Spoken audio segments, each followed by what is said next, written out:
TV किसान, बदलते भारत की शान।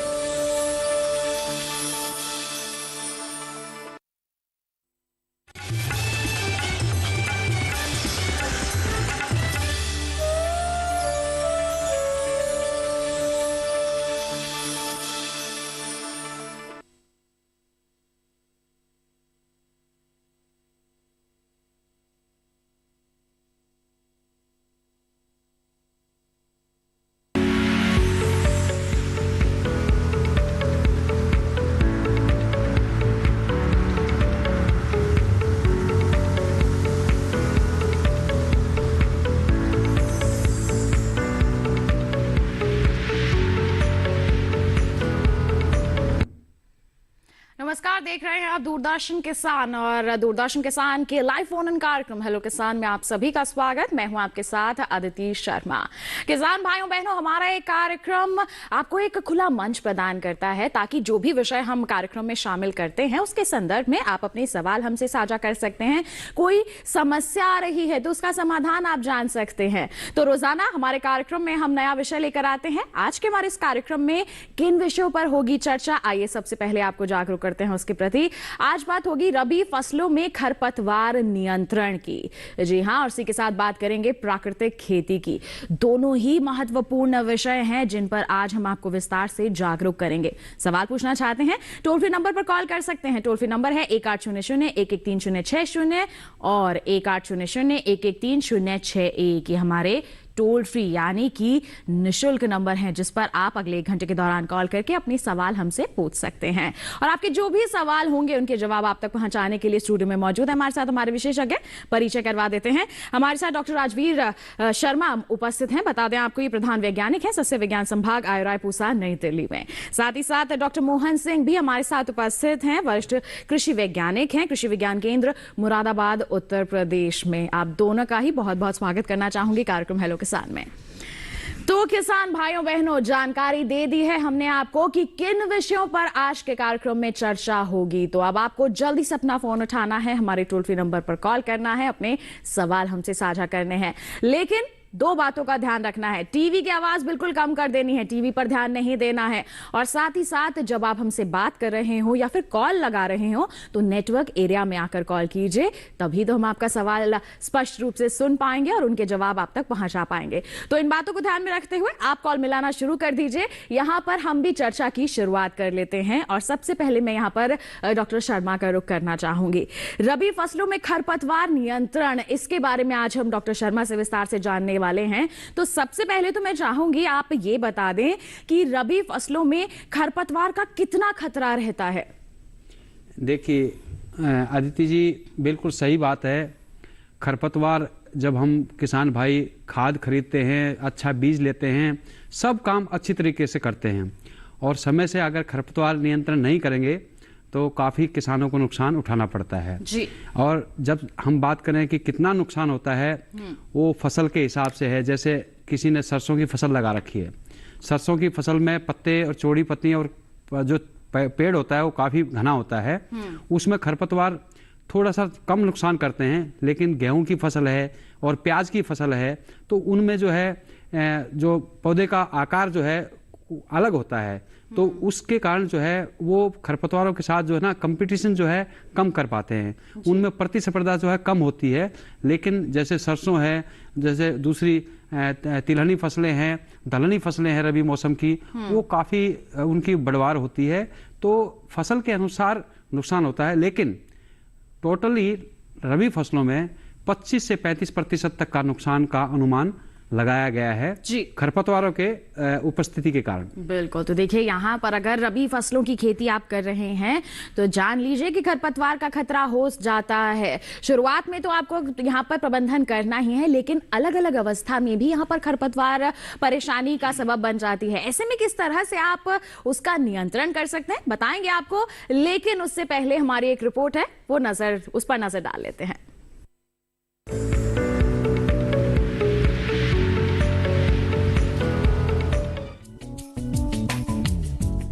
इस समय खेतों में रबी फसलें गेहूं, चना, सरसों, जौ, मटर, मक्का जैसी फसलें लगी हुई हैं। खेत में पर्याप्त नमी और अनुकूल वातावरण खरपतवारों के पनपने के लिए सहयोग करते हैं और ऐसे में सीधा असर फसल की गुणवत्ता और उत्पादन पर पड़ता है। इस समस्या से बचने के लिए किसानों को समय रहते खरपतवार नियंत्रण के लिए जरूरी कदम उठाने चाहिए। गेहूं में मुख्य रूप से गेहूं का मामा, कृष्ण नील, मोथा, बथुआ, हिरनखुदी, सेंजी, अंकरा, जंगली जई, जंगली पालक जैसे खरपतवार उगाते हैं। संकरी व चौड़ी पत्ती वाले खरपतवारों के लिए सल्फोसल फ्यूरान 75 WP की 33 ग्राम मात्रा दवा को 600 से 800 लीटर पानी में घोलकर पहली सिंचाई के बाद लेकिन 30 दिनों की अवस्था से पहले प्रति हेक्टेयर की दर से छिड़काव करें। जौ में खरपतवार नाशी का प्रयोग सावधानी से करें। संकरी पत्ती वाले खरपतवार पर पेंडिमिथिलीन 3.5 लीटर या आइसोप्रोटुरान 1.25 किलोग्राम व चौड़ी पत्ती वाले खरपतवारों के लिए 2,4-D की 650 ग्राम मात्रा को बुआई के 30 से 35 दिन बाद 500 से 600 लीटर पानी में घोल बनाकर छिड़काव करें। वहीं तिलहनी फसलों में खरपतवार नियंत्रण के लिए 20 से 25 दिनों में एक बार निराई गुड़ाई करें। इससे अनावश्यक पौधे तो अलग होते ही हैं, साथ ही फसल तेजी से बढ़ती है। मक्का की फसल में नियंत्रण के लिए एट्राजिन की 1 से 1.5 किलोग्राम प्रति हेक्टेयर मात्रा का छिड़काव किया जा सकता है।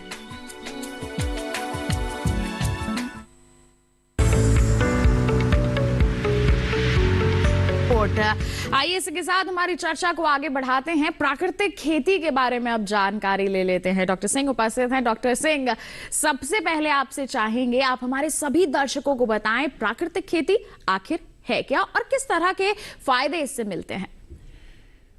देखिए अदिति शर्मा जी, बहुत अच्छा सवाल आपने किया है।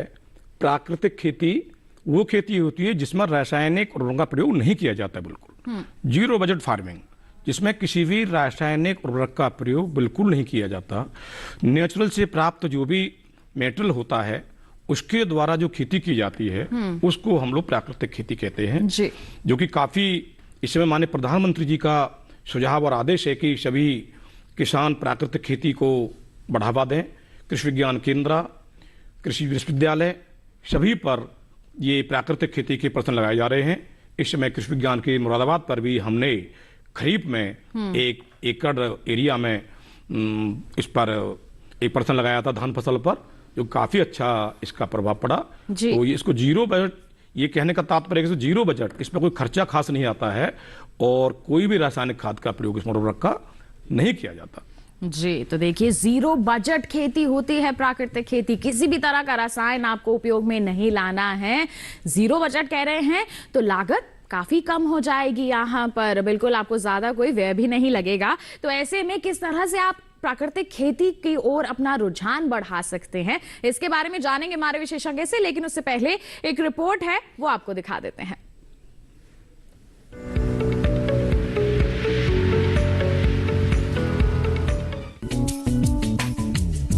बढ़ती खाद्य मांग की पूर्ति करने के लिए किसानों ने फसल उत्पादन में रासायनिक खाद का इस्तेमाल शुरू कर दिया। मुनाफे में इजाफा देख किसान रसायनों पर निर्भर रहने लगे, लेकिन जल्द ही रसायनों के बढ़ते प्रयोग ने जहां मिट्टी की उर्वरक क्षमता को कमजोर कर वातावरण को प्रदूषित किया, वहीं लोगों के स्वास्थ्य पर भी बुरा असर पड़ने लगा। यही कारण है कि किसान अब वापस प्राकृतिक खेती की तरफ रुख करने लगे हैं। प्राकृतिक खेती के तहत प्रकृति और पर्यावरण में संतुलन रखते हुए खेती की जाती है। इसे अपनाने से बंजर भूमि को भी फिर से हरा भरा बनाया जा सकता है। खेत में गोबर की खाद, जीवामृत, जीवाणु खाद, फसल अवशेष, फसल चक्र और प्रकृति में उपलब्ध खनिज जैसे रॉक फॉस्फेट, जिप्सम से पौधों को पोषक तत्व दिए जाते हैं। फसल को प्रकृति में उपलब्ध मित्र कीटों, जीवाणुओं और जैविक कीटनाशकों द्वारा हानिकारक कीटों और बीमारियों से रक्षा की जाती है। इससे मिट्टी, पर्यावरण और हमारी सेहत सही बनी रहती है। परंपरागत कृषि विकास योजना के तहत सरकार किसानों को लाभ देने का प्रयास कर रही है। भारत सरकार का लक्ष्य है कि साल 2025 तक 3.5 लाख हेक्टेयर क्षेत्र में प्राकृतिक खेती का विस्तार हो। इसे बढ़ावा देने के लिए वर्ष 2020-21 के दौरान राज्य को 4,980.99 लाख का भुगतान भी किया गया। साथ ही गंगा के किनारे 5 किलोमीटर चौड़े कॉरिडोर में रसायन मुक्त प्राकृतिक खेती करके इसके महत्व को भी समझाया जा रहा है।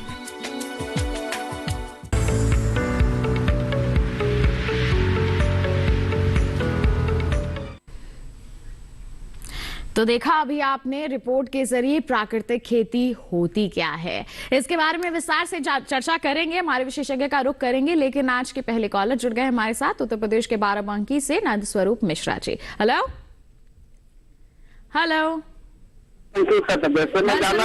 आवाज मिल रही है आपको? रबी के समय ज्यादातर यही होते हैं, बंदरा है, बंदरी, गेहूं का मामा है, बथुआ है, मटरी है, उन तक हमारी आवाज नहीं पहुंच पा रही है। नंद स्वरूप मिश्रा जी, आवाज सुन पा रहे हैं हमारी? घर होते हैं जो रबी के फसलों में पाए जाते हैं। आप दोबारा कोशिश कीजिए, जैसे ही आपका दोबारा कॉल कनेक्ट होगा आपकी आवाज हम तक पहुंचेगी, आपका सवाल हम यहाँ पर सुनेंगे और उसका जवाब आप तक जरूर पहुंचाया जाएगा।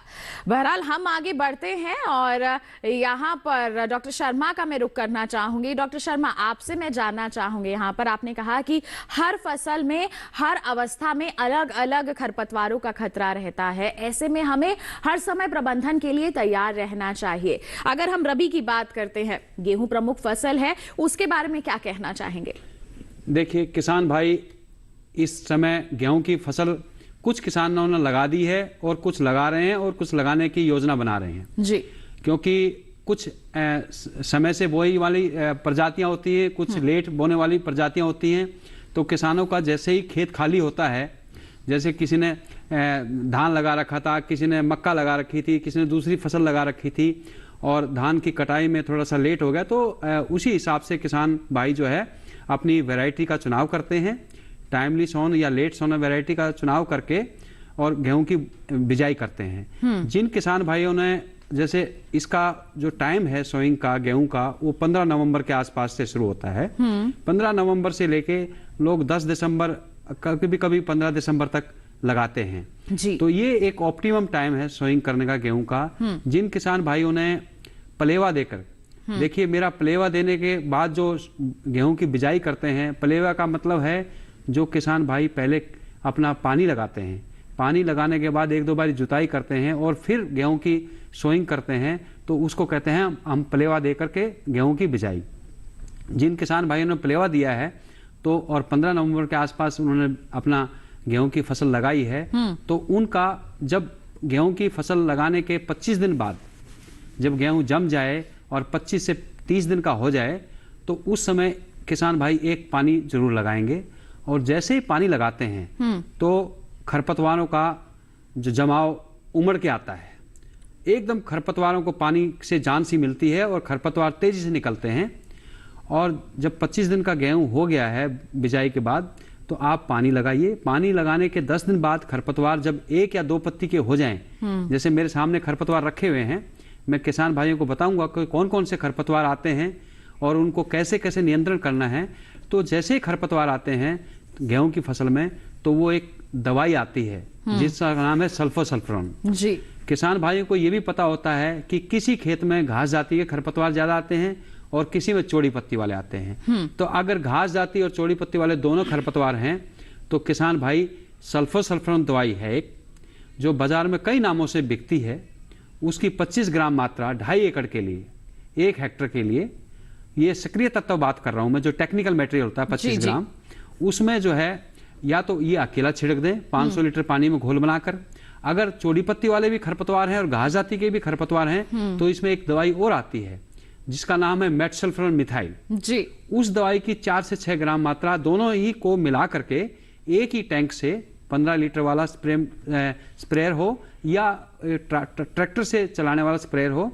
ट्रैक्टर से चलाने वाला स्प्रेयर तो गेहूं की फसल में यूज नहीं हो सकता जब गेहूं की 25 दिन की फसल है, तो उस अवस्था में जो है 15 लीटर वाला स्प्रेयर जो नैपसेक स्प्रेयर आता है, उससे दोनों दवाइयों को मिला करके और 500 लीटर पानी में बता रहा हूं 1 हेक्टर के लिए। जब मैं 1 हेक्टर की बात करता हूं, किसान भाइयों को ये ध्यान रखना है 2.5 एकड़, 2.5 किले जिसको बोलते हैं, उसमें दवाई छिड़कनी है।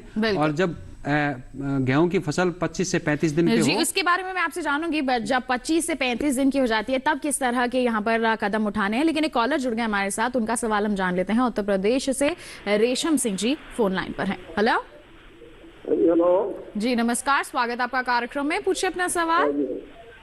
हाँ जी, नमस्कार। हेलो हाँ जी, अपना सवाल पूछिए रेशम जी। हाँ जी, सवाल है कि हमारा गेहूं में जो गिल्ली डंडे के साथ मतलब विहीन घास होती है, उसको गेहूं मामा बोलते हैं, उसके वास्ते कौन सी दवाई काम करेगी? जिसे गेहूं मामा के नाम से भी जाना जाता है, हाँ जी, खरपतवार। गेहूं के मामा का नाम जान जाता है जी, क्या कहेंगे डॉक्टर शर्मा? रेशम जी बिल्कुल सही है आपका प्रश्न। क्या है, जो गुल्ली डंडा है जिसको हम फेलर्स माइनर करते हैं, किसान भाई क्या करते हैं, मैं एक और किसान भाइयों को आपके प्रश्न के माध्यम से ये सुझाव दूंगा कि हमेशा गेहूं की फसल में खरपतवार नियंत्रण करने के लिए एक ही दवाई का बार बार प्रयोग करेंगे तो खरपतवार भी सचेत हो जाते हैं। वो पता है कि अगर एक ही दवाई बार बार देंगे तो वो भी अपना मुंह उठा लेते हैं, जिसको कहते हैं रेजिस्टेंस। खरपतवार नाशियों के प्रति रेजिस्टेंस जो है, प्रतिरोधिता उत्पन्न हो जाती है खरपतवारों में भी। कहते हैं ना हम कई बारी कि भाई ये दवाई बार बार लेते हैं तो इस दवाई का असर नहीं होता है। तो किसान भाइयों को ये सुझाव देता हूं कि बाजार में गुल्ली डंडा के लिए, फेलर्स माइनर के लिए या दूसरे चौड़ी पत्ती वाले खरपतवारों के लिए किसान भाई बार बार एक दवाई का प्रयोग करेंगे तो खरपतवार भी उनसे नियंत्रण होना बंद कर देते हैं। तो जैसे एक किसान ने इस बारी सल्फर का प्रयोग किया तो अगली बारी क्लोनिनोफॉफ का यूज करेंगे, अगले तीसरे साल जो है फिनोक्साप्रोप का प्रयोग करें। तो इस तरीके से घास को मारने के लिए, गुल्ली डंडा को मारने के लिए बाजार में आज 5 दवाइयां उपलब्ध हैं। तो किसान भाई ये मेरी विनती है कि अलग अलग दवाई का प्रयोग अलग अलग साल में करें। बिल्कुल, तो हर बार एक ही दवा का अगर उपयोग करते रहेंगे तो असर काफी कम हो जाएगा। इस बात को ध्यान में रखते हुए आप नियंत्रण कर सकते हैं। और इसी के साथ बता दें कार्यक्रम में वक्त चला है एक छोटे से ब्रेक का। आप कहीं मत जाइए, हम जल्द ही हाजिर होंगे और आपको आज के विषयों के प्रति जागरूक लगातार करते रहेंगे। बने रहिए दूरदर्शन किसान पर, देखते रहिए लाइव फोन इन कार्यक्रम हेलो किसान।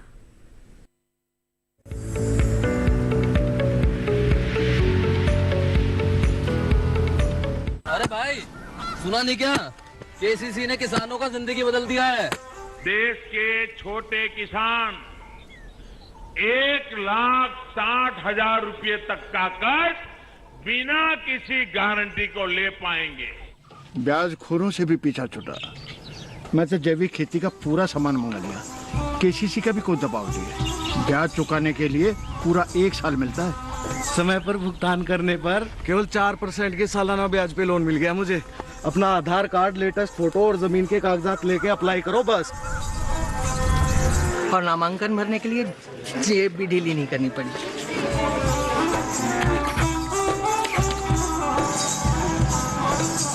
चाचा, उधार चुकाने के 24 घंटे के बाद उतने ही पैसे वापस निकाल सकते हैं। केसीसी ने किसानों की जिंदगी वाकई बदल दी है। तो आप भी किसान क्रेडिट कार्ड अपनाएं और सहजता से ऋण पाएं।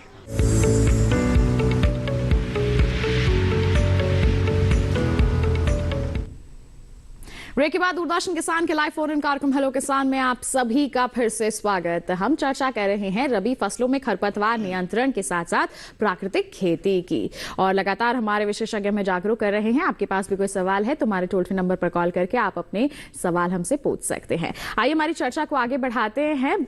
हमें डॉक्टर सिंह ने बताया था प्राकृतिक खेती होती क्या है। जी हाँ, जीरो बजट खेती कहा जाता है इसे। इसमें रसायनों का भी बिल्कुल उपयोग नहीं होता है। लेकिन डॉक्टर सिंह, मैं आपसे जानना चाहूंगी, कई हमारे किसान भाइयों के मन में भी ये सवाल आता है कि ऐसा तो जैविक खेती में भी होता है, तो जैविक खेती और प्राकृतिक खेती में अंतर क्या है? देखिए मैडम, जैविक खेती वो खेती होती है जिसमें हम लोग गोबर खाद का प्रयोग करते हैं जी।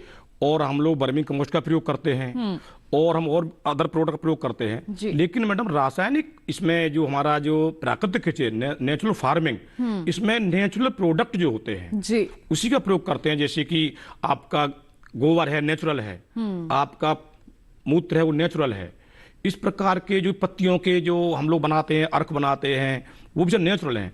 इसमें हम लोग जैविक खेती में तो हम लोग जो और पोषक तत्व होते हैं, जैसे कि जीवियों के अवशेषों से या फसलों के अवशेषों से बने हुए, उसको हम लोग जैविक खेती में यूज करते हैं। जैसे देसी खाद का प्रयोग, वर्मी कंपोस्ट का प्रयोग, फसल अवशेष का प्रयोग, वो तो हम लोग जैविक खेती में करते हैं। लेकिन प्राकृतिक खेती के अंदर जो भी प्रकृति से द्वारा जो निर्मित उत्पाद होते हैं उसी के द्वारा हम लोग प्राकृतिक खेती उपयोग तो करते हैं। प्राकृतिक खेती के अंतर्गत अगर हम बात करें तो कौन कौन से यहाँ पर, जैसे आपने कहा कि अर्क तैयार किए जाते हैं, तो उसके बारे में आपसे जानेंगे, लेकिन एक कॉलर अभी अभी जुड़ गए हमारे साथ। पहले उनका सवाल ले लेते हूँ, फिर आपसे इस सवाल का जवाब भी लूंगे। हेलो हेलो हेलो, नमस्कार जी मैडम। राकेश जी नमस्कार, स्वागत आपका कार्यक्रम में। पूछिए अपना सवाल। हाँ जी, मेरा सवाल यह है जी, गेहूं में जो गुल्ली डंडा होता है ना जी, बहुत मात्रा में ज्यादा होता है जी। जो गुल्ली डंडा है वो बहुत ज्यादा मात्रा में हो जाता है, इसके हाँ जी, नियंत्रण स्प्रे के से लिए मरता क्या नहीं जी, बार बार करनी पड़ती है उसको, 2-3 बार कर रहे हैं हम, फिर भी नहीं वो मरता। बिल्कुल। तो देखिए, अभी थोड़ी देर पहले भी हमारे विशेषज्ञ ने इसके संदर्भ में जानकारी दी थी। डॉक्टर शर्मा एक बार फिर कहेंगे, आप जागरूक करें हमारे किसान भाई। राकेश जी, गुल्ली डंडा का प्रकोप सबसे पहले भारतवर्ष में जो आया वो हरियाणा और पंजाब से ज्यादा। पंजाब में और हरियाणा में पहले एक आइसोप्रोटेन दवाई का प्रयोग इतने 10-12 साल लगातार हुआ, उसके कारण धीरे धीरे उसमें प्रतिरोधिता, रेजिस्टेंस डेवलप हो गई, जिसके कारण वो मरना बंद हो गया जी। उसके बाद 3 दवाई आई, सल्फर, क्लोडिनोफॉफ और फिनोक्साप्रोप। तो इनके धीरे धीरे इनके रोटेशन से, कहते हैं ना, अगर आप हर्बिसाइड का प्रयोग, खरपतवार नाशी का प्रयोग बदल बदल के करेंगे तो ये समस्या धीरे धीरे खत्म हो जाएगी। अब जैसे आप कह रहे हैं कि आपके खेत में गुल्ली डंडा बहुत आता है जी। जब अगर किसी किसान ने गुल्ली डंडा का नियंत्रण नहीं किया तो उसमें गुल्ली डंडा आएगा, अगले साल पानी के जरिए वो बीज आपके खेत में भी आ जाएगा, क्योंकि पानी की चैनल सबकी अलग अलग नहीं है, एक जैसी है। तो इसलिए किसान भाई, अगर मान लो किसी ने गुल्ली डंडा का नियंत्रण नहीं किया और खेत में गुल्ली डंडा हो गया, तो जब इसकी बाल ऊपर आ जाती है तो किसान भाई बीज बनने से पहले इसका ऊपर से काट लें और उसको बीज बनने से पहले इसको काट लें और चारे के रूप में किसान भाई अपने जानवरों को खिला सकते हैं। तो ये तरीका आपको अपनाना पड़ेगा।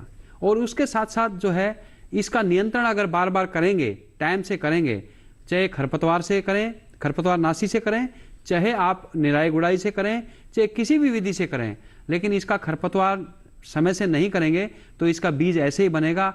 आज अगर आपके खेत में 10 पौधे हैं तो अगले साल 40 होंगे और तीसरे साल 40 की जगह 400 हो जाएंगे। तो इसलिए इसको आप नियंत्रित करते रहें हर समय। बिल्कुल। तो देखिए क्या करना है आपको राकेश जी, हमारे विशेषज्ञ ने आपको विस्तार से यहाँ पर बता दिया है। रुक कर लेते डॉक्टर सिंह का। डॉक्टर सिंह, आप बता रहे थे कि प्राकृतिक खेती में कौन कौन से हम कहें अर्क तैयार किए जाते हैं या फिर खाद के रूप में जो भी आपको उर्वरक देने हैं, किस तरह से यहाँ पर प्रबंधन होता है? जी जी मैडम, देखिए प्राकृतिक खेती के अंदर सबसे पहले हम लोग जीवामृत का प्रयोग करते हैं जी। जीवामृत, और जीवामृत कहते हैं जिसको हम बीज को शोधन करते हैं, उसको हम लोग बीजामृत को हम लोग तैयार करते हैं और बीजामृत से हम लोग बीज को शोधन करते हैं जी। जो हम बीज बोते हैं उसको पहले हम ट्रीट करते हैं बीजामृत से और उसके बाद हम बुवाई करते हैं। बीजामृत बनाने के लिए जैसे हम लोग 1 किलो देसी गाय का गोबर लेते हैं, 1 किलो हम लोग देसी गाय का मूत्र लेते हैं, ताजा मूत्र, और उसमें हम लोग 1 किलो मतलब 50 ग्राम हम लोग उसमें चूना लेते हैं और 100 ml कच्चा दूध लेते हैं। इन तीनों चीजों को, चारों चीजें इकट्ठा कर लेते हैं। इसको इकट्ठा करने के बाद में एक बर्तन में गाय का पेशाब और गाय का गोबर इकट्ठा करके और उसको पानी में डिजोल्व कर मिक्स कर लेते हैं। दूसरे बर्तन में आधा लीटर पानी लेकर के उसमें हम लोग चूना घोल लेते हैं और दोनों को कुछ देर के लिए रख देते हैं। उसके बाद में अगले दिन उसको फिल्म फिल्टर कर लेते हैं और फिल्टर करके एक बर्तन में इकट्ठा करके बीजों को हम लोग उपचार करने की हमारा बीज तैयार हो जाता है। गेहूं के बीज के लिए हम लोग 40 किलो बीज के लिए और धान के बीज के लिए 20 किलो बीज के लिए इस प्रकार का जो हम तैयार कर रहे हैं इतने प्रोडक्ट को, ये पर्याप्त होता है। इसको उपचार करते समय क्या ध्यान करना है, बीज को हम ले लेते हैं गेहूं के बीज को और इसके ऊपर हम लोग इसको बीजामृत को डाल देते हैं, हल्के हाथ से मलते हैं। हल्के हाथ से मलने के बाद में 1-2 घंटे हम लोग हवा में छाया में सुखा लेते हैं। उसके बाद हम लोग बिजाई फिर करते हैं।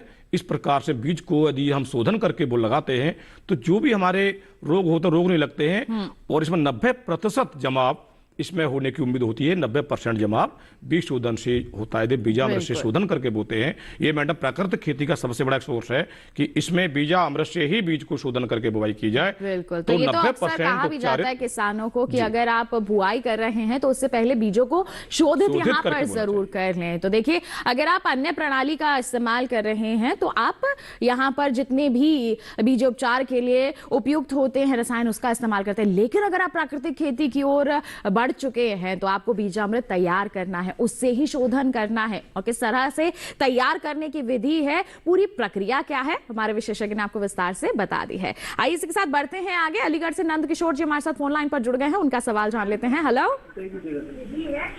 हेलो हेलो, नमस्कार नंद किशोर जी, स्वागत है आपका कार्यक्रम में। पूछिए अपना सवाल। जी मैं ये कहना चाहता हूँ, मेरे आलू में बथुआ चटरी लगी हुई है, 25 दिन के आलू हो गए, उसमें जो खरपतवार है, जो बथुआ चटरी है उसमें। बिल्कुल, आलू की फसल में समस्या है, क्या कहेंगे डॉक्टर शर्मा? किशोर जी, आलू की फसल 25 दिन की हो गई है। 25 दिन की हो गई ना आपकी आलू की फसल? जी, 25 दिन की ही हो गई है लगभग। देखिए, आलू की फसल के अंदर आलू की फसल जो है लगभग 3 महीने की होती है, और अगर आलू की फसल आपकी 10 दिन की होती तो मैं कुछ आपको रसायन का प्रयोग करने के लिए सुझाव देता। लेकिन अब आप जो है 25 दिन की आलू की फसल हो गई है और आलू बैठने लग गया होगा आपका, तो अब आप जो है खरपतवार निकालने के लिए जो मेड़ों पे आलू लगाया है उसके बीच में अगर खरपतवार हैं तो आप मजदूरों की सहायता से आप ध्यान से, मजदूर भी ध्यान से निकालेंगे खरपतवारों को जो बीच में उगे हुए हैं, और जो मेड़ पे उगे हुए हैं तो उन खरपतवारों को आप डिस्टर्ब करेंगे तो आलू का जो आलू बैठेंगे, जो मोटे होंगे, जिनका ग्रोथ बढ़ेगी, वो काफी इफेक्टेड हो जाएगी। आलू की फसल के लिए मैं किसान भाइयों को ये हिदायत दूंगा कि जब आप आलू लगाएं उसके 5 दिन बाद, 7 दिन बाद जो है, या 2 दिन बाद एक दवाई आती है जिसका नाम है मेट्रीबिजिन। मेट्रीबिजिन दवाई किसान भाई 200 ग्राम लेकर के 200 से 300 ग्राम आप दवाई लें और 500 लीटर पानी में घोल बनाएं और आलू लगाने के 2 दिन बाद, 3 दिन बाद, 4 दिन बाद, 6 दिन बाद तक प्रयोग कर सकते हैं। उसके बाद अगर आलू जम गया, आलू की फुटाव आ गई, तो आप किसी दवाई का प्रयोग आलू में खरपतवार नियंत्रण करने के लिए नहीं कर सकते हैं। केवल आपके पास जो ऑप्शन है वो हाथ से निकालने का ही ऑप्शन आपके पास बचेगा आलू की फसल में। बिल्कुल, तो देखिए क्या करना है आपको, नंद किशोर जी हमारे विशेषज्ञ ने आपको बता दिया है। आइए बढ़ते हैं आगे, और मैं आपसे जानना चाहूंगी डॉक्टर शर्मा कि गेहूं के बारे में आपने बताया और हमारे किसानों ने भी पूछा कि गोली डंडा बहुत ज्यादा परेशान करती है गेहूं की फसल को, और भी होती है कोई खरपतवार, जैसे आप यहाँ पर लाइव भी हैं अपने साथ, आप बता रहे थे कि इसको आप दिखाना चाहेंगे, क्या कहेंगे, कौन कौन सी खरपतवार है? देखिए, मुख्य सभी फसलों में 3 प्रकार के मोटे मोटे 3 प्रकार के खरपतवार आते हैं, जिनमें घास जाती है खरपतवार तो किसान भाइयों ने बता दिया, गुल्ली डंडा जिसको बोलते हैं, फेलर्स मैन करते हैं, पंजाब में कनकी बोलते हैं, कई जगह मंडूसी के नाम से बोलते हैं, और दूसरा खरपतवार है जंगली जई, आजकल जंगली जई बहुत आ रही है, और तीसरा है दूब। ये 3 मुख्य घास जाति के खरपतवार हैं। और चौड़ी, क्योंकि घास जाति के खरपतवार मैं नहीं लेके आया, क्योंकि मैं काफी सर्वे करके आया, गेहूं का जमाव अभी जो है 15 नवंबर से गेहूं लगाना शुरू किया है, किसी ने 20 दिन का किया है, तो अभी पहला पानी किसान भाइयों ने गेहूं में नहीं लगाया है, और पहला पानी लगाने के 10 दिन बाद मेरे को खेतों में गुल्ली डंडा दिखाई देगा, तो इसलिए मैं गुल्ली डंडा का और जंगली जई का सैंपल नहीं लाया हूं, नहीं ला सका। लेकिन जो चौड़ी पत्ती वाले खरपतवार हैं, हम चाहेंगे आप जरूर हमारे दर्शकों को दिखाएं। ये जो चौड़ी पत्ती वाला खरपतवार है, इसको कहते हैं खरबथुआ। बथुआ का जमाव खरबथुए से लेट होता है जी, इसलिए बथुआ जो हम साग बनाते हैं, जो रायता बनाते हैं घर में, वो बथुआ अभी नहीं उगा है, लेकिन खरबथुआ पहले आ जाता है। खरबथुआ को हम प्रयोग सब्जी के लिए नहीं करते। दूसरी बात है पीठ पापड़ा, ये जैसे गाजर जैसे पत्तियां इसकी होती हैं, फटे हुआ कंपोजिट पत्ती होती है, और ये जंगली पालक है जिसमें लाल रंग की वेन्स, नसें दिखाई देती हैं जी। कभी कभी इसको पशु भी नहीं खाता है, ये पालक जैसा दिखाई देता है, इसको बोलते हैं जंगली पालक। ये है कचरा, इसको जैसे कचरे का पेड़ होता है, पत्तियां होती है, वैसे होता है, इसको बोलते हैं मालवा परवीफ्लोरा। जंगली गाजर जी, खरबूजा, ये है सरसों, जंगली गोभी, सरसों नहीं है, सरसों में काफ़ी होता है, जंगली गोभी जैसा दिखाई देता है, ये है। और ये है कटेली, कटेली जिसको हम सार्सियम अर्वेंस बोलते हैं अंग्रेजी के अंदर, कांटेदार है, हाँ कांटेदार है, नाम कटेली हाँ, है? ये पैचेज में, हाँ कटेली है, इसमें पैचेज में आता है, ये गुच्छे बन जाते हैं इसके। और ये जो है सब लोग जानते हैं, इसको मेरे ख्याल से मुझे बताने की जरूरत नहीं है, ये गाजर घास है जी। आजकल, पहले ये खरीफ मौसम में बहुत होता था, लेकिन आजकल तो ये रबी मौसम में भी अपना पैर पसार रहा है जी, गाजर घास, जिसको पार्थिनियम बोलते हैं। और तीसरी जाति का खरपतवार जो है मोथा, मोथा उन फसलों में ज्यादा आता है जिनमें पानी ज्यादा लगाया जाता है, सब्जियों में, प्याज में, गेहूं में मोथा आता है लेकिन कम आता है। तो ये 3 प्रकार के खरपतवार हैं आदित्य जी, ये जो मुख्य सभी फसलों में आते हैं। बिल्कुल, तो ये जो खरपतवार है आपने अब देख लिया है, अब आपको पहचान भी हो गई है कि यही खरपतवार हैं और अब आपको इनका नियंत्रण करना है। और किस तरह से आप और नियंत्रण कर सकते हैं बताएंगे, आपको जागरूक करेंगे इसके प्रति। लेकिन एक छोटे से ब्रेक के बाद कहीं मत जाइए, देखते रहिए हमारा लाइव फोन इन कार्यक्रम हेलो किसान और बने रहिए दूरदर्शन किसान पर।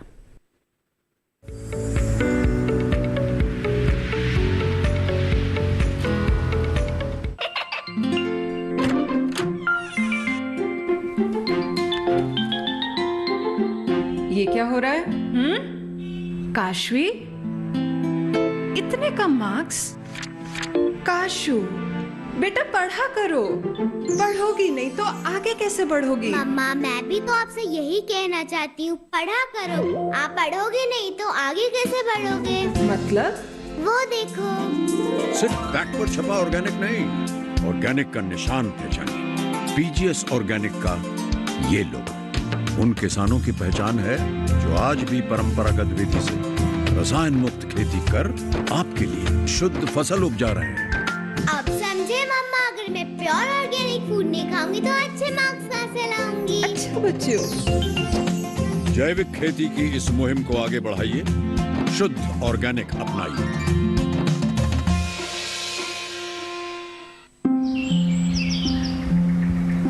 अरे अरे अरे क्या कर रहा है? इधर इधर इधर, हम बोल रहे हैं तेरे बीजू का। पुतला बोल रहा है? हाँ, पक्षियों से तो हम खेत को बचा लेते हैं, पर इन घातक रसायनों से कैसे बचाएं? मतलब? देख बेटा, तू जो ये अंधाधुंध रसायन मिलाता है ना, मिट्टी की सेहत बिगड़ने लगी है। और जब माटी ही कमजोर पड़ जाएगी तो उपज कैसे सेहतमंद होगी? हाँ? अरे पहले ऐसा नहीं था, पूछना अपने बड़े बुजुर्गों से, कैसे फसल लहलहाती थी, शुद्धता झलकती थी। हाँ, माटी भी तंदुरुस्त और लोग भी। अब पहली वाली बात कहाँ? पर अब तो सभी डाले हैं। सब नहीं, आज भी लाखों जागरूक किसान परंपरागत विधि से फसल उगा रहे हैं, खर्चा कम और उपज की कीमत भी बेहतर पा रहे हैं। ठीक है भाई, मैं भी आज से जैविक खेती शुरू करूंगा। माटी से प्रेम की परंपरा है परंपरागत खेती।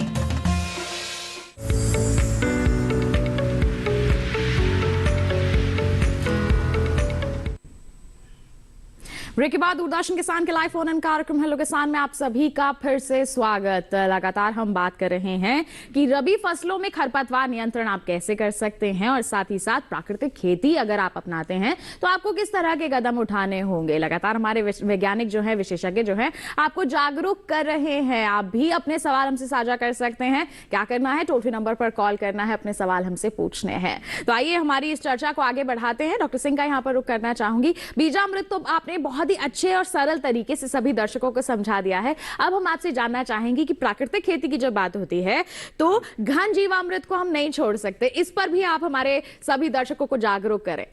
देखिए, घन जीवामृत एक सूखी खाद होती है। इसको जो हम खेत में डालते हैं तो पोषक तत्व की पूर्ति करने के लिए खेत में डाला जाता है घन जीवामृत। इसको बनाने के लिए मैं आपको 1 एकड़ का फॉर्मूला बता रहा हूं। इसको बनाने के लिए हम लोग 100 किलो ताजा गोबर लेते हैं, देसी गाय का 100 किलो ताजा गोबर लेते हैं और उस ताजे गोबर को एक सरफेस सॉइल पर एक ढेर लगा करके रख देते हैं घन जीवामृत के लिए। उसके लिए हम लोग करीब 5-6 लीटर ताजा गौमूत्र लेते हैं और 1 किलो चने का बेसन या किसी दाल का बेसन हम लोग लेते हैं और उसके साथ साथ हम लोग 2 किलो गुड़ का घोल 1 गुड़ का घोल एक बर्तन बना लेते हैं। इन सबको लेकर के सामग्री को इकट्ठा कर लेते हैं और इसको गोबर को फैला करके एक जगह ढेर बना लेते हैं। इस पे हम लोग 2 किलो बेसन डालते हैं, गुड़ का घोल डालते हैं और इन सब सामग्री को डाल करके फावड़े की सहायता से हम लोग इसको मिलाकर मिक्स कर लेते हैं। मिक्स करने के बाद में फिर इसको हम लोग एक छायादार स्थान पर इकट्ठा कर लेते हैं। उसको हम लोग जूट के बोरे से या किसी ढक देते हैं। ढकने के बाद में जब हमारा खेत तैयार हो जाता है, कुछ दिन बाद इसको हम लोग खेत में प्रयोग करते हैं, जो कि हमारे पोषक तत्वों की पूर्ति करता है। इसको प्रयोग करने के लिए मैडम क्या करते हैं कि जब हमारा खेत तैयार होता है, तैयारी के समय भी इसको हम लोग डाल सकते हैं, इसको 100 किलो पर एकड़ के हिसाब से। और यदि किसी प्रकार से हम लोग बिजाई के समय नहीं डाल पाते हैं तो पहला जब पानी लगता है उसके 3 दिन बाद हम लोग घन जीवामृत का प्रयोग करते हैं, जिससे कि हमारे पोषक तत्वों की पूर्ति हो जाती है। और ये बैक्टीरिया होते हैं जो हमारी जमीन के अंदर जो बैक्टीरिया होते हैं, ये बैक्टीरिया जो घन जीवामृत के अंदर जाते हैं, हमारी भूमि के अंदर जो बेनिफिशियल बैक्टीरिया उनको बढ़ोतरी कर देते हैं, जिससे कि हमारी भूमि का जीवांश कार्बन बढ़ता है और भूमि की उर्वरता शक्ति बढ़ती है और फसल पैदावार करने के लिए उत्तम रहती है। बिल्कुल। तो देखिए घन जीवामृत आपको किस तरह से तैयार करना है और इसके क्या फायदे हैं बता दिया हमारे विशेषज्ञ ने। अब आप इसको आसानी से तैयार भी कर सकते हैं और अपने खेतों में उपयोग भी कर सकते हैं।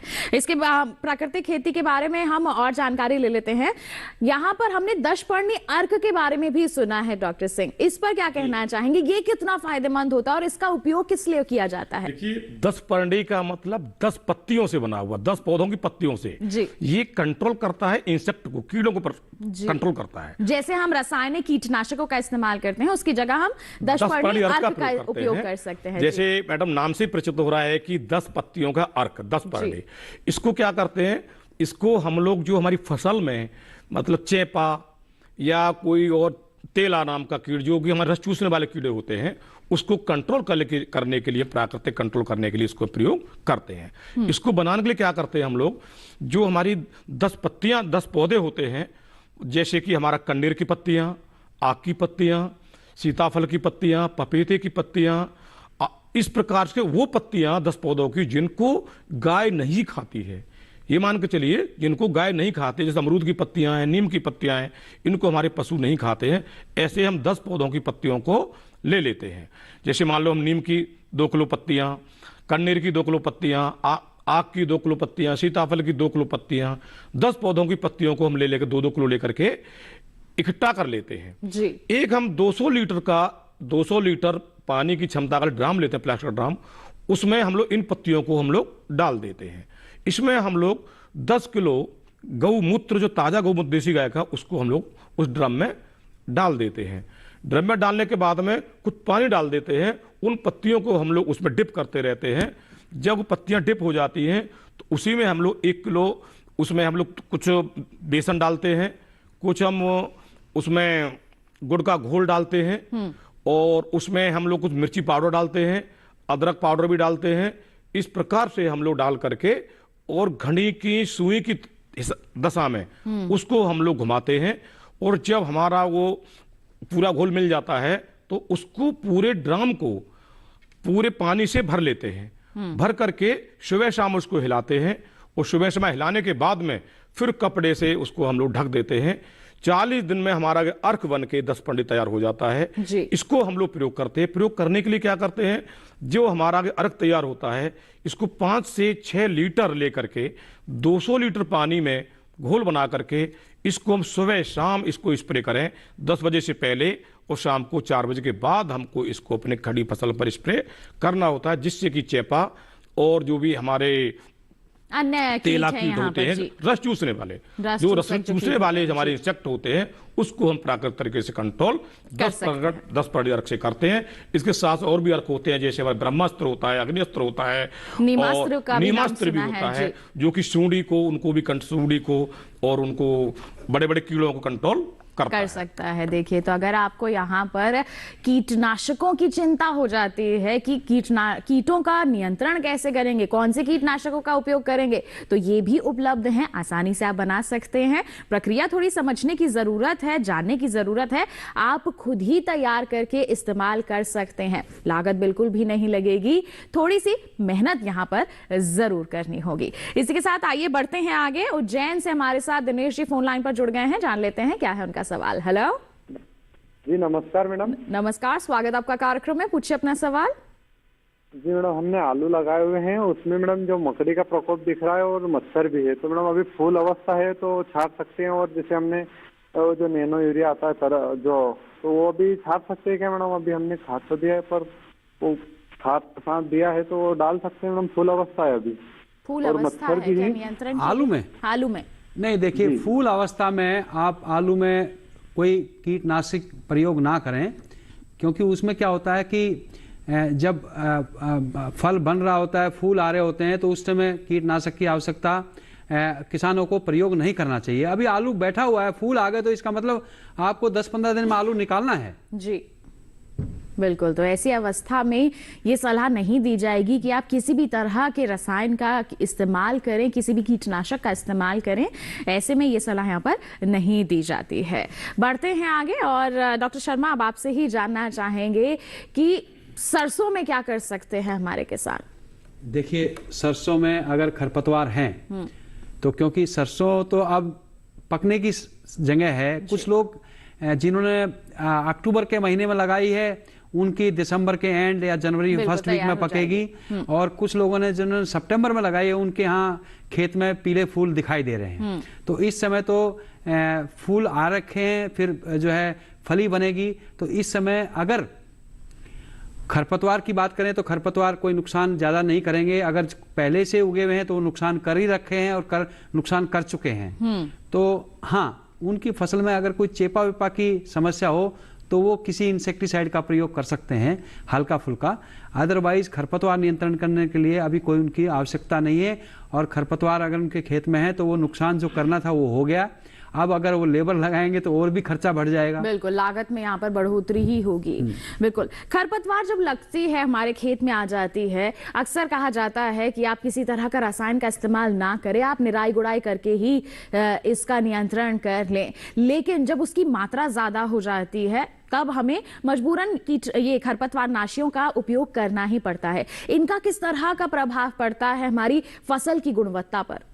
देखिए, जो भी रसायनों का प्रयोग करते हैं, रसायन की प्रवृत्ति सभी लोग जानते हैं, किसान भाई भी जानते हैं, जहरीली होती है। अगर सही मात्रा जो रिकमेंडेड डोज है, अगर हर्बिसाइड्स हो या इंसेक्टिसाइड हो, अगर उसका सही टाइम पे प्रयोग होगा, सही मात्रा में प्रयोग होगा और सही फसल के साथ होगा, तो उसका नुकसान बहुत कम होता है। क्योंकि कुछ हर्बिसाइड्स, खरपतवार नाशी जो है, बोने के तुरंत 1-2 दिन बाद डाले जाते हैं, मिट्टी में डाले जाते हैं। कुछ खरपतवार नाशी पत्तियों पे डाले जाते हैं जब फसल खड़ी होती है।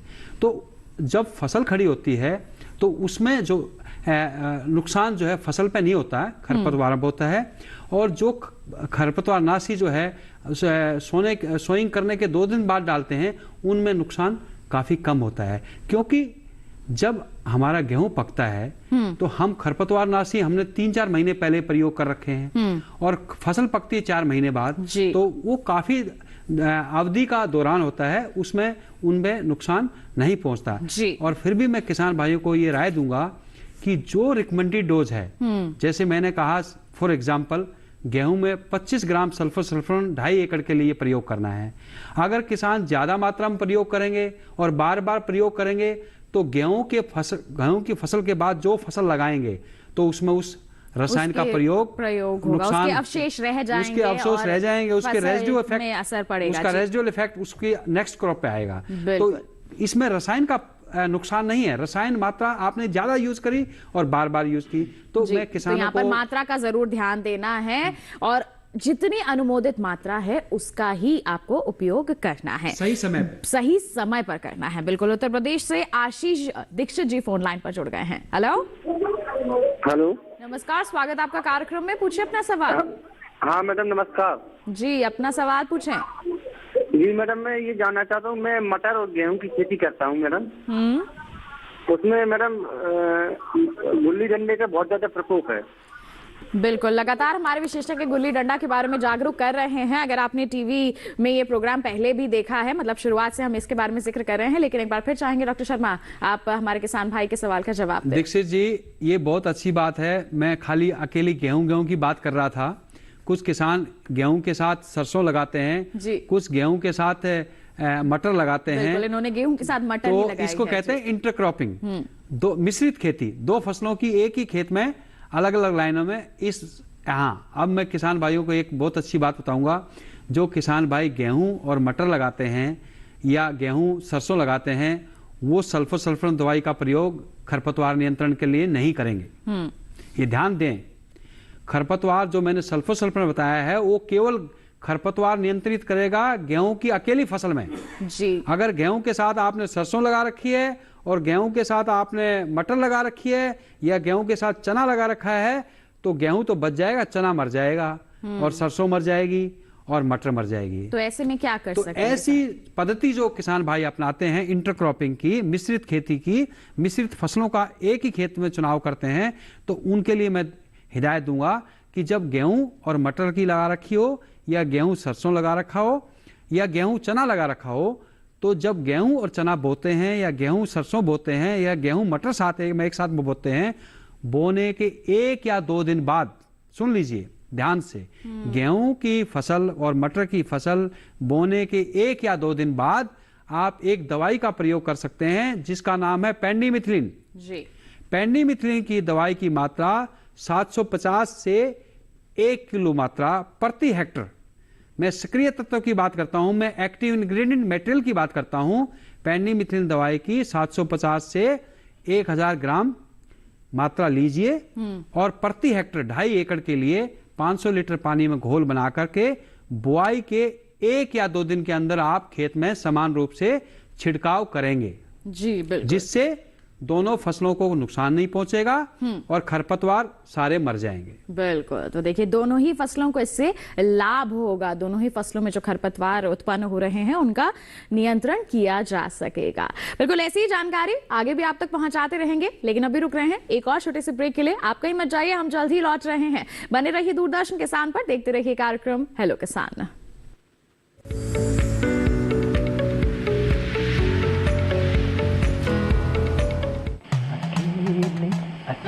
अरे वाह भैया, अकेले अकेले।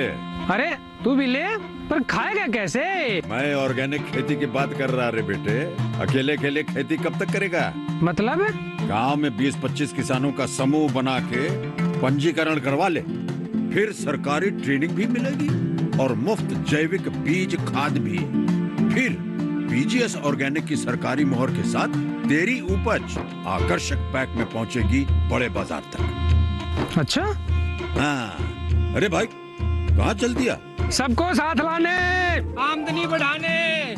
तो किसान भाई समझ गए ना, साथ मिलकर ऑर्गेनिक खेती कीजिए, अपनी परंपरा को आगे बढ़ाइए, ज्यादा मुनाफा कमाइए। माटी से प्रेम की परंपरा है परंपरागत खेती।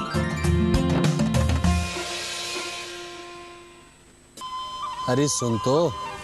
मुझे क्या सुनाना चाहते हो? जो सुनाओ मेरी सौतन को। किसको? अरे वही तुम्हारा मोबाइल फोन जिससे सुबह शाम दिन रात चिपके रहते थे और कहते थे किसान कॉल सेंटर से बातें हो रही हैं।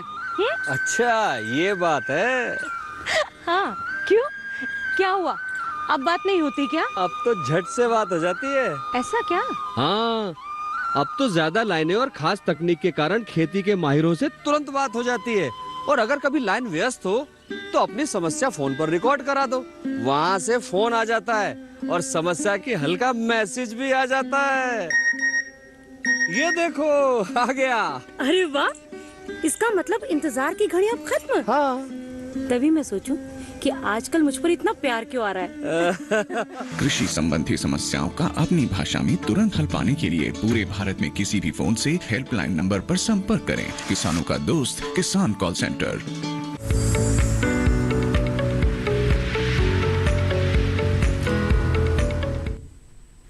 ब्रेक के बाद दूरदर्शन किसान के लाइव फोन इन कार्यक्रम हेलो किसान में आप सभी का फिर से स्वागत। हम चर्चा कर रहे हैं रबी फसलों में खरपतवार नियंत्रण और प्राकृतिक खेती की। आपके पास कोई सवाल है तो जल्दी से अपना फोन उठा लीजिए, क्योंकि समय काफी कम रह गया है हमारे पास और हम आपके कॉल्स लेंगे, हमारे विशेषज्ञ जवाब आप तक पहुंचाएंगे। टीवी स्क्रीन पर दिखाए जा रहे हैं हमारे टोल फ्री नंबर। बिल्कुल, आइए इसके साथ चर्चा को आगे बढ़ा लेते हैं। डॉक्टर सिंह का मैं यहाँ पर रुक करना चाहूंगी। डॉक्टर सिंह, प्राकृतिक खेती की बात हो, पंचगव्य का जिक्र ना हो, ऐसा तो हो ही नहीं सकता। इसके बारे में बताएं, पंचगव्य का क्या काम होता है प्राकृतिक खेती के अंतर्गत? देखिए मैडम, पंचगव्य जैसे नाम से ही प्रसिद्ध हो रहा है, 5 तत्वों से बना हुआ जी। पंच प्लस गव्य जी। जो भी हमारे 5 तत्व होते हैं देसी गाय से, जैसे कि उसका गोबर, उसका मूत्र, उसका दूध, उसका दही और उसका घी जी। इसको हम लोग बनाने के लिए क्या करते हैं कि एक बर्तन में हम लोग 3 लीटर दूध ले लेते हैं, 2 लीटर दही ले लेते हैं जी। और हम लोग 2 लीटर उसका तीनों चीज लेकर के और हम लोग आधा किलो घी लेते हैं, दूध दही घी, आधा किलो घी ले लेते हैं। इनको एक बर्तन में हम लोग रख लेते हैं। उसके साथ में ये तीनों चीज हो गए। फिर हम लोग लेते हैं एक गोबर ले लिया और हमने पेशाब ले लिया गाय का 2 लीटर, इनको हम लोग एक बर्तन में रख लेते हैं। फिर 1 दर्जन केला लेते हैं जी। छिले हुए केले लेते हैं और 3 लीटर करीब हम लोग गन्ने का रस लेते हैं, गुड़ का घोल लेते हैं, या हमको मिल जाए तो नारियल पानी भी लेते हैं। इन सबको हम लोग एक बर्तन में मिला लेते हैं। 10-15 दिन के बाद में इस पर एक खमीर बनने लगता है, सुगंधित खुशबू आने लगती है। समझ लीजिए जब खुशबू आना शुरू हो जाए तो ये मान लीजिए कि ये पूरा पंचगव्य बन के तैयार हो गया है जी। इस पंचगव्य को हम लोग खेत में प्रयोग करते हैं। 2 किलोग्राम पंचगव्य को 200 लीटर पानी के साथ हम लोग घोल बना करके स्प्रे करें तो ये भूमि की उर्वरता शक्ति को बढ़ाता है। और इसमें मैडम खास बात यह है कि पंचगव्य को लेके बीज शोधन से लेकर के बुवाई कटाई के 25 दिन तक कभी भी इसको प्रयोग कर सकते हैं। ये भूमि की उर्वरता शक्ति बढ़ाता है, तनों को मोटा करता है, फसलों में बढ़ावा लाता है। ये भी ध्यान रखना चाहिए इसको प्रयोग करते समय कि पंचगव्य प्रयोग करते समय खेत में नमी होनी चाहिए और खेत का पानी दूसरे खेत में नहीं निकलना चाहिए। और इसको सुबह को 10 बजे से पहले और शाम को 4 बजे के बाद इसका प्रयोग करना चाहिए। और ये पंचगव्य काफी लाभदायक होता है, भूमि के अंदर उसकी ताकत को बढ़ाता है और किसी भी प्रकार के बाकी न्यूट्रन देने की आवश्यकता नहीं होती। यदि हम जीवामृत और घनजीवामृत और पंचगव्य का प्रयोग करते हैं तो भूमि में जीवांश कार्बन की मात्रा बढ़ती है। किसी भी और कोई रासायनिक बाहर से लाने की किसी भी तत्व की जरूरत नहीं पड़ती। जीवामृत से, घनजीवामृत से, पंचगव्य से ही भूमि की ताकत और जीवांश कार्बन बढ़ोतरी हो जाती है, जिससे कि हम लोग प्राकृतिक की बात करते, प्राकृतिक की नेचुरल होते हैं मैडम। इसीलिए हम लोग पंचगव्य का प्रयोग करने से भी भूमि में पोषक तत्व की मात्रा बढ़ जाती है। बिल्कुल, तो देखिए कितने फायदे हैं, किसी तरह का कोई खर्च नहीं है। आपको जो उपलब्ध चीजें हैं घर में उन्हीं से ये चीजें तैयार करनी है और उनका खेतों में इस्तेमाल करना है। बता दें इस वक्त भी एक कॉलर जुड़े हुए हैं उत्तर प्रदेश से, कृष्णानंद जी, उनका सवाल जान लेते हैं। हेलो जी सर। जी नमस्कार, स्वागत आपका कार्यक्रम में, पूछिए अपना सवाल। जी सर। क्या जानना चाहते हैं कृष्णानंद जी? जी सर, हमारा सवाल है, पूछिए। जी सर, हम लोग धान के खड़े खेत में गेहूं की बुआई करते हैं। हाँ। तो उसमें जो है हम लोग जो है सकरी घास आती है सर, उसमें जो है रसौला खरपतवार जो है उसका खतरा आ जाता है। जी सर, धान वाला समय का है, उसमें कैसे निदान करेंगे उसको? बिल्कुल, क्या कहेंगे डॉक्टर शर्मा? देखिए, धान की फसल काटने के बाद आप गेहूं की बिजाई करते हो ना जी। रसोला जी, कृष्णानंद जी, इनसे संपर्क टूट गया है, यही करते हैं। हाँ, धान के बाद ये गेहूं की धान के बाद जब गेहूं की फसल लगाते हैं तो किसान भाई क्या होता है, कई जगह बिना जुताई के गेहूं बोते हैं। हाँ। सीड ड्रिल से, तो उसके अंदर खरपतवारों का प्रकोप तुलनात्मक कम होता है और किसान उसमें मॉइस्चर भी काफी होता है। तो जब धान की फसल की कटाई हो जाती है और गेहूं लगाते हैं सीड ड्रिल से, तो जो है खरपतवारों का प्रकोप थोड़ा तेजी से बढ़ता है। उस अवस्था में किसान भाई जो है पेंडिमिथिलिन दवाई जो है आप प्रयोग कर सकते हैं बुआई के 1 या 2 दिन बाद। देखिए, मैं बार बार कह रहा हूं, जब पेंडिमिथिलिन दवाई का प्रयोग होता है गेहूं की फसल में तो बोने के 2 या तो 3 दिन बाद होना चाहिए। और 500 लीटर पानी में इसकी मात्रा जैसे मैंने पहले भी बताई थी 750 ग्राम से 1000 ग्राम मात्रा प्रति हेक्टेयर की दर से लें। और गेहूं की बुआई के 1 या 2 दिन या 3 दिन तक जो है आप इसका छिड़काव कर सकते हैं।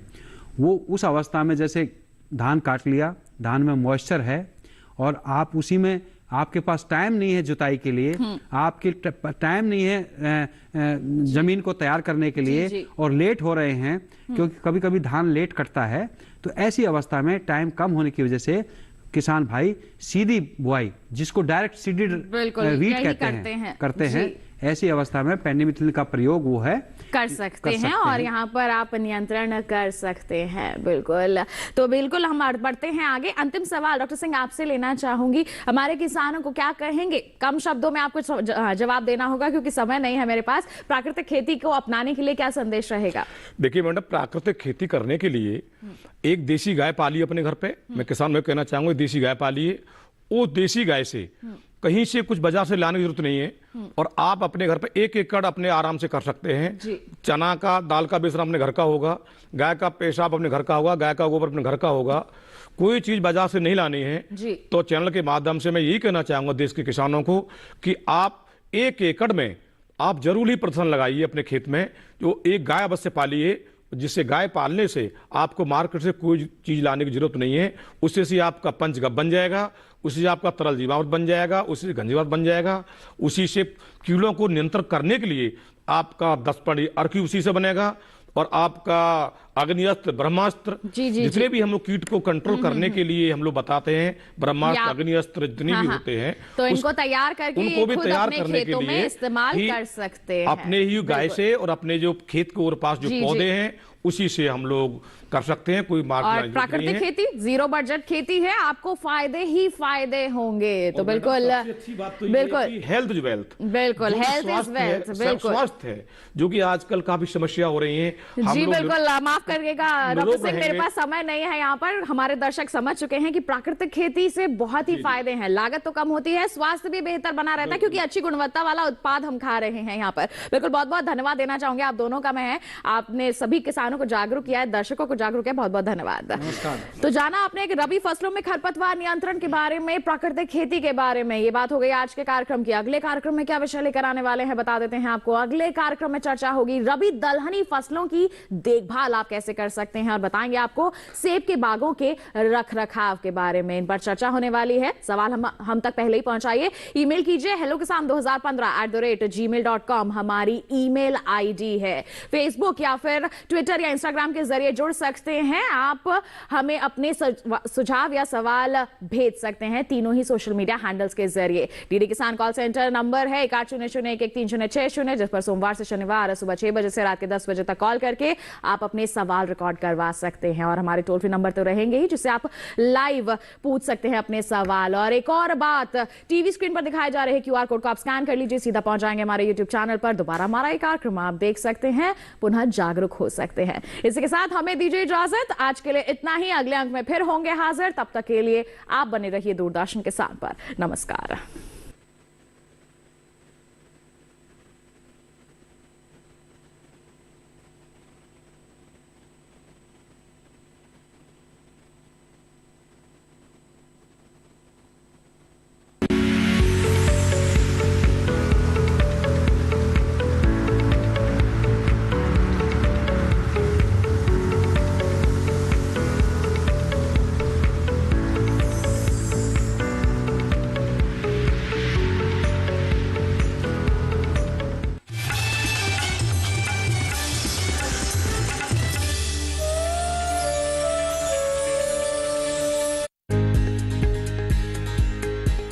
सेहत का सीधा संबंध हमारे खान पान से है।